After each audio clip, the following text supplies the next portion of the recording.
Hey, what is up, guys? Andy here, and today we are finally reviewing over episode 1 of Dr. Stone, titled Stone World. Now, with that being said, we had a lot of delay going on. The countdown literally went off at 6 a.m. I think that was for the Crunchyroll Expose video, though, where they kind of showed it there. But even with that being said, people were saying, oh, it'll be out at 10, oh, it'll be out 10:20.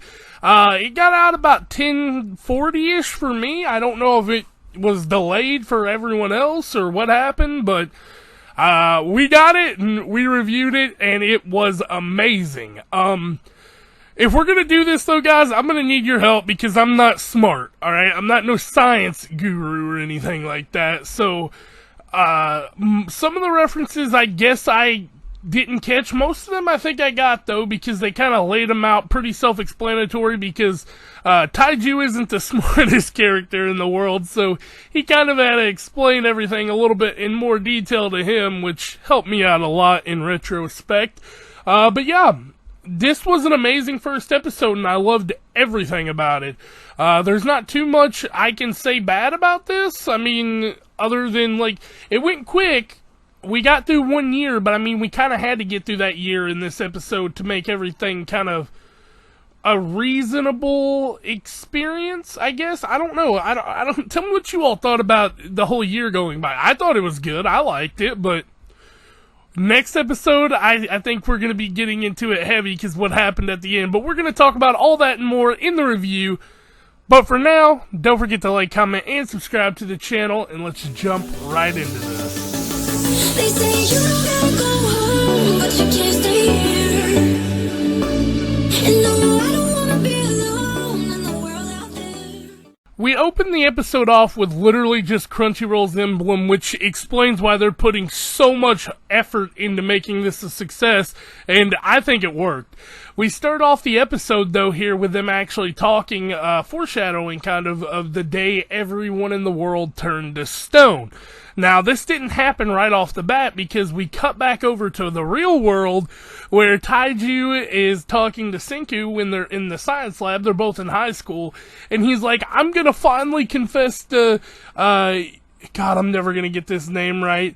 Yuzuriha, I think, that I love her. I'm gonna tell her. And he's like, shut up, I'm not cheering for you. You don't need cheer. I'll give you this. This is 10 billion% certain that you'll be a getter. It's a love potion, so to speak.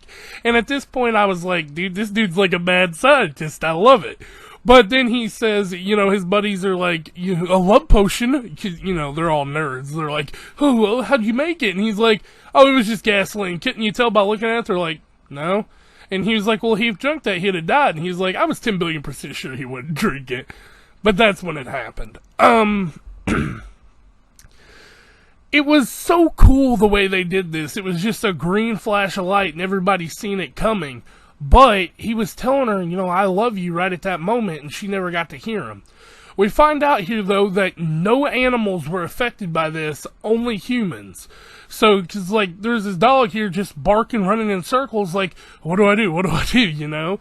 But, we cut over here to Taiju. He's like, he's counting in his head. He knows he's still alive. But what he says here is weird to me. He goes, if I don't stay motivated, it will suck me in. Has it been decades, centuries, or millennia?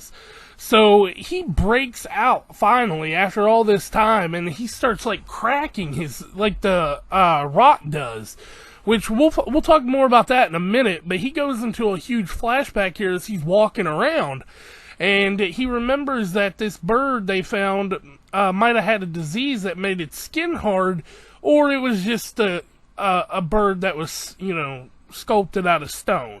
Which, you know, he was like, okay, well, I gotta save it regardless. And he runs into Yuzuriha, I think. And he runs into her, and she's like, I'm embarrassed for you, because he took it to the vet. But we find out she did the same thing, because she found one herself. And this is her right now. He found her. The coolest part about this was the emotion. You could tell that Taiju literally just stayed true to himself that entire time thinking about telling her he loved her. And Senku played that perfectly well because he knew exactly where he would go as soon as he got out. And he left a message. He said, "Follow the river downstream, big oaf." And he runs into him, and it was such a funny scene. I love the animation here. He goes, "You're alive, Senku," and he attacks him. He's like, "Dude, don't hug me while you're buck naked. That's, that's not cool, man." But it was cute. I thought it was funny. And that's when we kind of get into the serious part of this episode. We find out that the day is October 5th, the year 5738, and it's been 3,700 years, roughly.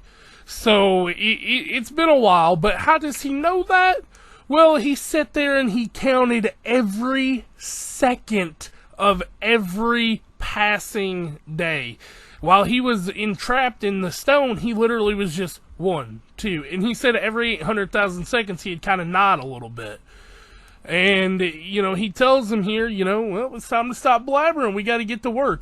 And he calculated to wake up in the spring. That way, he wouldn't die in the winter. And he also, if you can see on his jacket, it says E equals MC squared. That's a cool reference I did catch. He tells him here, "I was 10 billion% certain that you were alive. I needed a meathead like you to help me get through, basic day-to-day man work, But they're like talking here, and this was a amazing scene. He goes, "Humanity spent 2 million years getting from the Stone Age to the modern age. I'm going to just sprint all the way back to the top." And he tells them, "We're going to become the Adam and Eve of the stone world, as in we're going to bring life back to everyone." It was kind of a weird reference, though, because, Adam and Eve were together, I guess. I don't know, but it's Taiju and Senku in this case. And he tells him here, the future, or what future does humanity have with just us two dudes, trudging on? We can't reproduce, so we have to get more people here. So that was a really cool thing to see, but this was even cooler. He tells him here, "There is a logical explanation to every coincidence. Why do you think me and you woke up so close together? Because we were both in this cave, or relatively close." He tells him here that the stuff falling from the cave is nitric acid, which is found from the liquid of bat guano. So, well, shit. Piss. Stuff like that. And he tells him, this stuff might have helped us, and he says here, "So science can't explain everything," and Senku goes, "That's why you hypothesize and experiment over and over again." And he goes, "If only I had alcohol, we could do this, because, and Taiju kind of stops. He's like, "I didn't get none of the smart stuff, neither did I, by the way." But he tells him, "We can make wine out of these grapes." And they explain it with a cute little picture here, which kind of helps me. He goes, "Ethanol and nitric acid kind of makes nitral, which is something, it helps clear the stone. It breaks the stone down, I guess." And they taste the alcohol after they make it, and he goes, "Though it's a billion times worse than what's on the market." And Taiju's back there just coughing his lungs up, about to throw up, and he's disgusted. He's not a drinker. But right here, this is cool, because this is when we get this is exhilarating line. They're distilling it in a clay pot, which, shout out to Senku for knowing all of this stuff, because if it wasn't for him waking up first, the world might be screwed. But they're going through kind of like all the funny little scenes, and I thought this was funny, because Taiju had a full beard, and Senku clipped his beard with clamshells, and it broke his face out, and he started laughing and cracking up. But that's when we go back to serious, because they finally get the alcohol distilled, and it works. They bust a feather from one of the birds.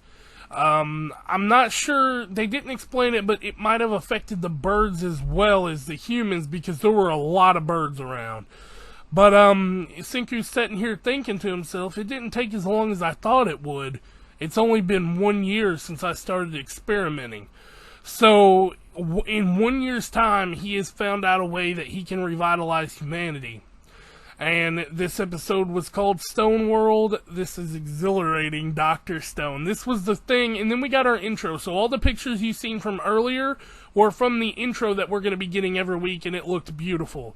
I think this was the opening, but Boichi, I don't know what the other words are. I don't speak it, I'm sorry. You probably can tell me in the comments down below better than I can tell you. But next week is titled King of the Strong World. So I feel like our guy from the 5th picture of the intro is going to be waking up, and he's going to be a beast. So yeah, with that being said, guys, I thoroughly enjoyed every second of this. It was a little bit smart for me, but I'll figure it out as we go, not too much. I hope you all did enjoy this review, though, and definitely let me know in the comments what you all think of this series. I'm in love with it. I think it's going to be my series of the month, definitely. If not, maybe the series of the year. I mean, Shield Hero was great, but this has potential. They're pushing it hard. So, yeah, with that being said, don't forget to like, comment, and subscribe, and I'll catch y'all next time. Peace out.